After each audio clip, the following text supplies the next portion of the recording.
With the Johan Oviedo news that we got a few days ago, is Mitch Keller the most important player on the 2024 Pittsburgh Pirates? We talk about that, where the urgency to patch the starting pitching hole is, and Baseball America's early top 10 prospects for Pittsburgh. All of that and more on today's episode of Locked On Pirates, brought to you by FanDuel. You are Locked On Pirates, your daily Pittsburgh Pirates podcast. Part of the Locked On Podcast Network, your team every day.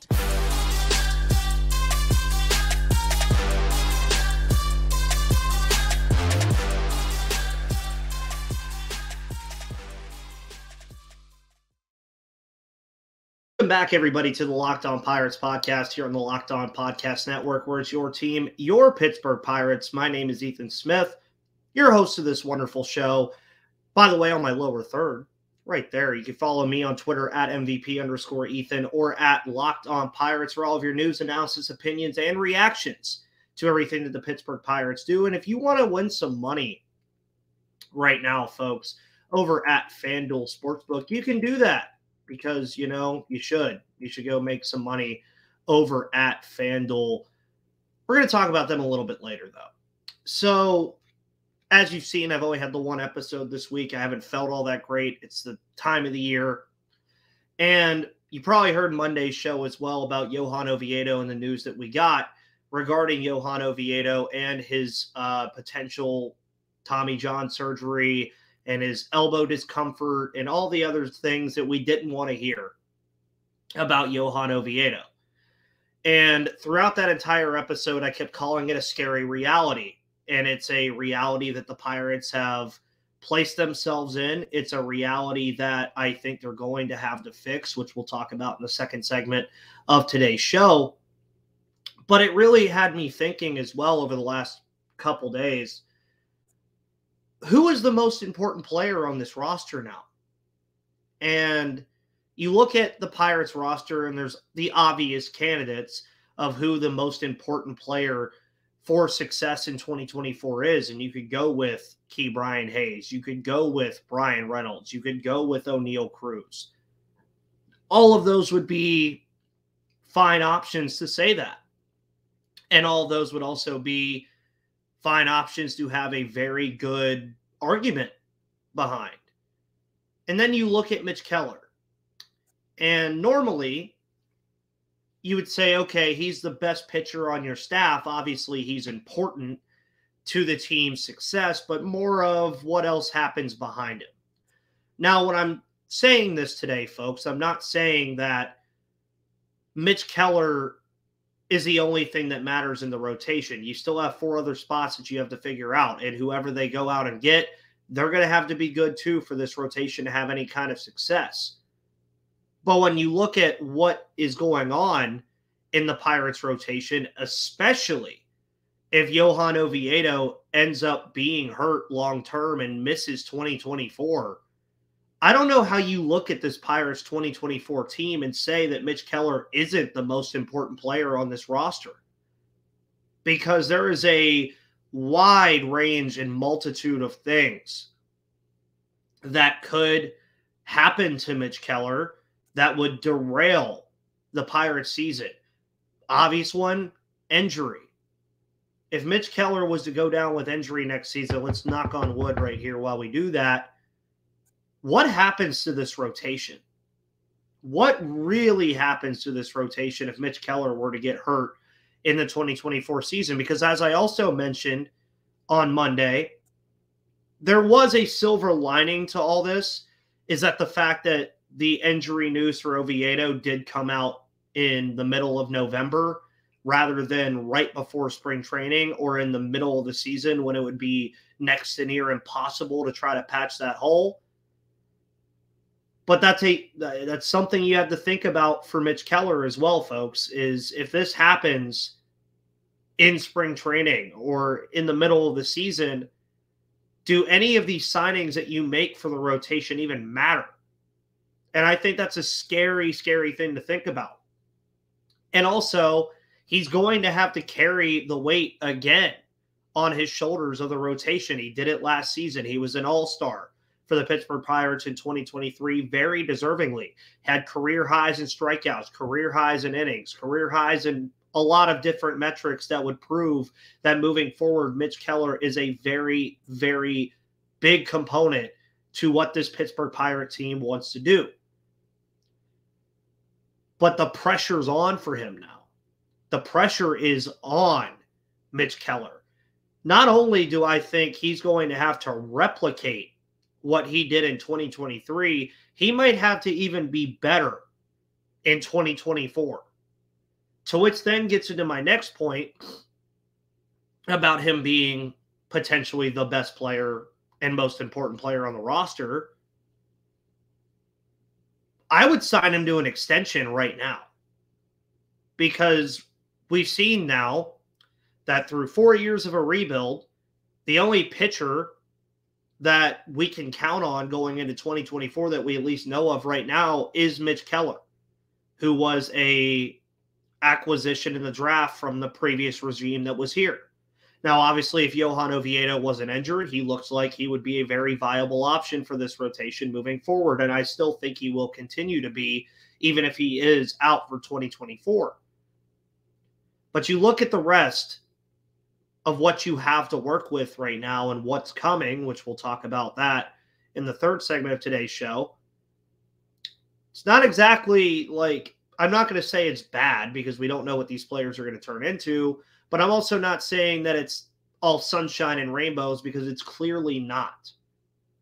But if you have the opportunity to keep not only your best pitcher on the roster, but potentially your most important player to an extension, to lock him up and know that he's going to be here, do it. And that's something that I said was on my Pittsburgh Pirates wish list for the offseason, was to get Mitch Keller extended. Because let's say in a perfect world, he does get better than what he was in 2023. His price tag's just going to go up with it. Just like the stock in his play in fantasy baseball, if he does that well and on the team, his extension's only going to go up. His annual estimated value is only going to go up. I would get it done now, because it's very, very, very hard to argue, folks, that Mitch Keller is not the most important player on this Pittsburgh Pirates roster going into next season. He is. Everything that surrounds this team right now and all of the shortcomings, and one of your best players is a starting pitcher, but what's behind him? What's going to be behind him in the rotation? And you can't exactly want to have to ask questions about Mitch Keller in 2024 when you already have so many other questions that you have to answer in that department. Other areas, I mean, Hayes, you have Triolo if something happens to Hayes. O'Neal Cruz, there's options that you could figure out with a guy like O'Neal Cruz. You have Brian Reynolds in the outfield alongside Jack Sawinski to kind of supplement the shortcomings of Jack Sawinski every once in a while. Henry Davis is going to fit in somewhere. You have your catcher of the future in Endy Rodriguez. You have multiple middle infield options in Ji-Hwan Bae, who can move between both in the outfield and the middle infield. There's answers to the other places on the roster that feature top players. There are not answers if Mitch Keller, one, does not at least replicate what he did in 2023 going into next season, and two, God forbid, if something happens to him injury-wise or he just isn't as good, what's the solution? So I really want you guys to think about this one when you think about who the most important player is going into next season for this Pittsburgh Pirates team, no matter what they do in free agency or trades or whatever they do this offseason. It's Mitch Keller. It just is. And it's a scary thing to think about, that this much pressure has to be put on a guy like Mitch Keller. But here we are, folks.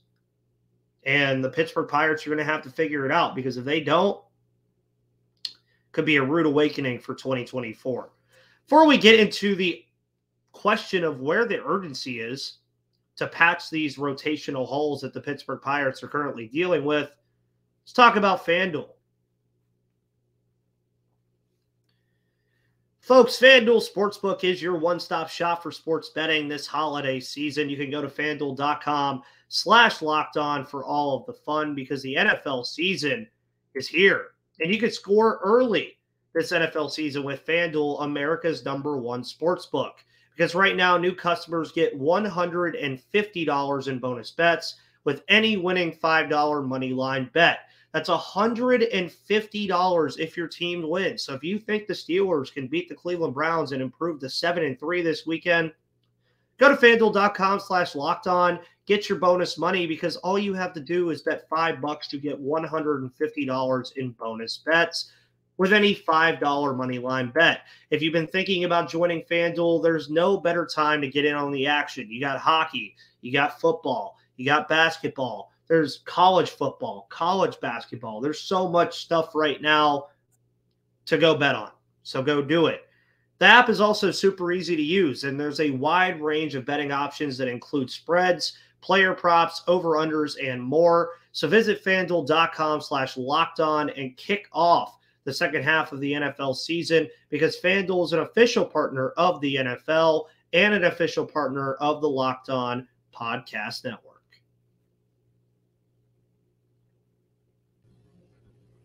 Alrighty, everybody, and welcome to the second segment of today's episode of Locked On Pirates here on the Locked On Podcast Network, where it's your team, your Pittsburgh Pirates. Again, my name is Ethan Smith. You can follow me on Twitter right there at MVP_Ethan. As you know, the offseason has been pretty quiet so far. Mainly a lot of award winning stuff, like Blake Snell winning the Cy Young, Garrett Cole winning the Cy Young, Gunnar Henderson and Corbin Carroll winning Rookie of the Year. Of course, Craig Counsell moving from the Milwaukee Brewers to the Chicago Cubs. And then, of course, today the sad news that the Oakland Athletics will not be the Oakland Athletics after 2024. They will be moving to Las Vegas, Nevada, becoming the Las Vegas Athletics, which just feels weird to say. Especially, I know I'm only 25, but I grew up with the Oakland Athletics. I played baseball in Little League as a athletic, and that's all I ever knew them as. And honestly, it's all I'm going to really ever know them as is a team in Oakland. And Moneyball, I think, is going to be a little awkward now. I wonder if they're going to go back and change some lines in Moneyball now to make the Las Vegas cut. But otherwise, it's been a very quiet offseason so far. It seems that teams are being reluctant to really start things off so far. You have, obviously, protections for the 40-man roster were made where Chang and Ashcraft were protected by the Pittsburgh Pirates. You have that stuff. But when you see what the Pittsburgh Pirates are currently dealing with starting pitching, I do think it's very interesting that Ben Cherington and the front office have not really shown much urgency to fix it just yet. Now, folks, am I kind of being a little rash here? Yes. I mean, it's November 16th. They still have 3.5 months to figure this out. But I would have at least expected, I think, at this point, especially after hearing the Oviedo news, and this is just all around baseball, for at least like a decently major signing. Now, I'm not saying like Shohei Ohtani or Blake Snell or Jordan Montgomery, but I thought by now that we would probably at least get like one of those signings that would be impactful to a team at least a little bit. Now, obviously, Abraham Toro went to the Oakland A's. There have been some minor league signings that we've seen across baseball as well. Obviously, Yoshinobu Yamamoto is going to be available to teams. So that was big news as well. But I think for the Pirates, and we've seen guys be DFA'd already, like Cal Quantrill, who was a topic on Pirates Twitter over the last couple of days, of course, DFA'd by Cleveland, and wouldn't be opposed to it, especially since he's just right there. But I would like to see, once things start picking up, I would like to see the Pirates at least show a sense of urgency with this, because this is, again, an issue for this team that could really hinder them from being a competitive baseball team in 2024. It really could. And it's a thing that you don't really want to think about because, again, the front office, the managerial staff, the players have all hinted that 2024 is going to be a competitive season. Then the only news we've gotten pretty much all offseason from the Pirates is an injury to one of your starting pitchers. And now you have this major hole in the rotation. And sadly, Mitch Keller can't pitch all 5 days during the season. But at the end of the day, the urgency, I think, will be there. Now, what kind of players are the Pirates going to go after to figure this out?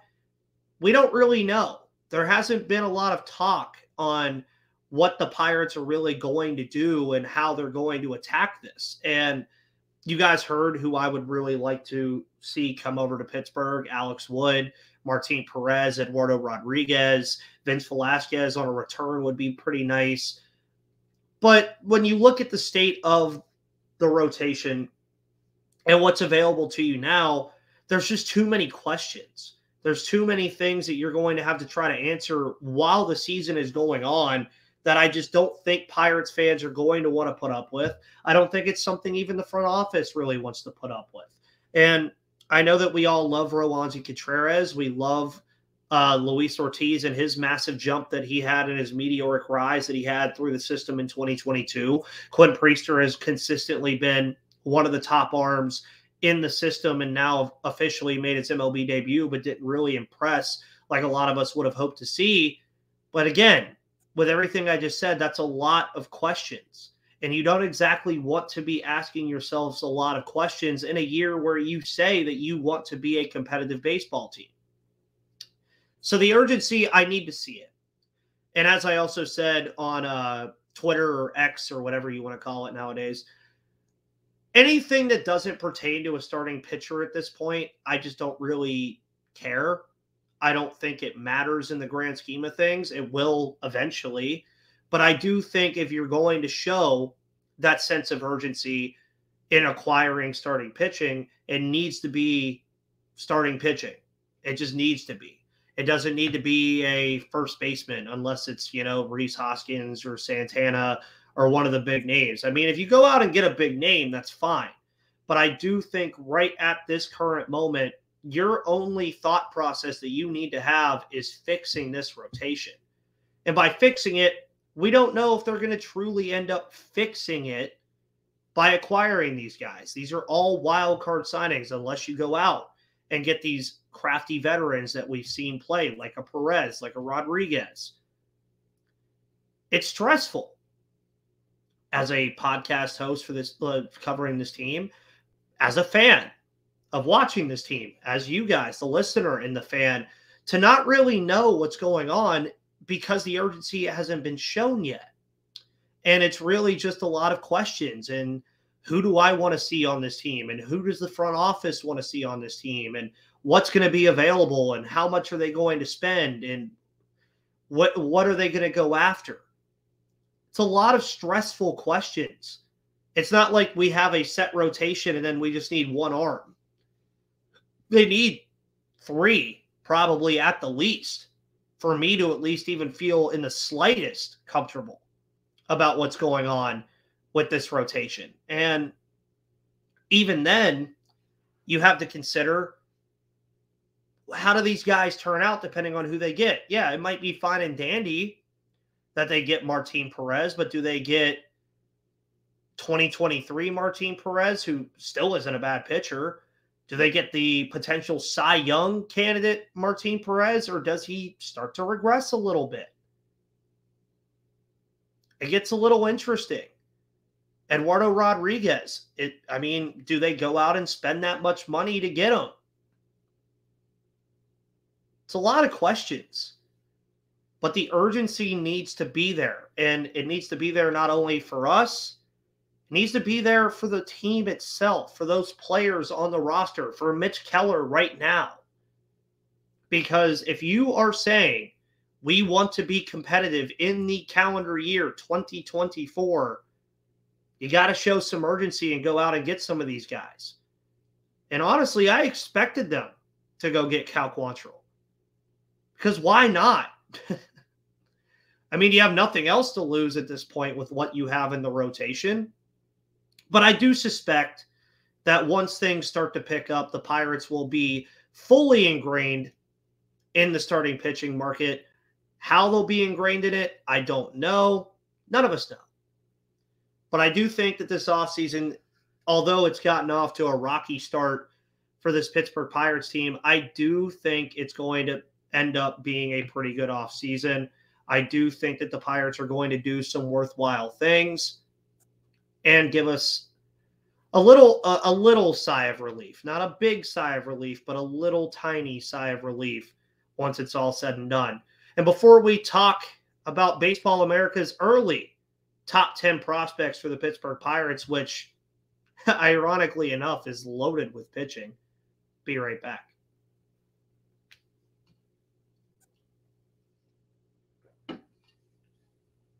Alrighty, everybody, and thank you for tuning into the final segment of today's episode of Locked On Pirates here on the Locked On Podcast Network, where it's your team, your Pittsburgh Pirates. Again, my name is Ethan Smith. You can follow me on Twitter right there at MVP_Ethan or at Locked On Pirates. You'll hear about that in the outro of today's episode. But a few days ago, we got a fun thing from Baseball America to talk about. It was their top Pirates prospects. Kind of early, heading into 2024. Things change. Things can, some guy could vault through it with a good Arizona Fall League and all that other stuff. But I thought it was good to talk about today because it's something good to talk about, because prospects are always fun. And I think that when you break down the top 10, it is interesting that from somebody that would probably not know baseball that well, they would look at your prospects and be like, oh, like they don't need to go get starting pitching because all these guys are sitting here. Sadly, that's not the case. And I wish it was, but it's not. And when you look at the top 10, we're just going to go name them off real quick. Number 1 is Paul Skenes, to no one's surprise whatsoever. Paul Skenes, potentially generational pitching talent out of LSU, was a two-way player at Air Force. There's a lot of chatter, obviously, on who is going to be selected number 1 overall by the Pittsburgh Pirates in the 2023 draft. Was it going to be Skenes? Was it going to be his teammate, Dylan Cruz? Ended up being Skenes, which I still think was the correct decision by this Pittsburgh Pirates team, and now looking at the roster, the even more correct decision. And the biggest question, I think, for Skenes is how does he look to begin 2024, and can he break the Major League roster in 2024?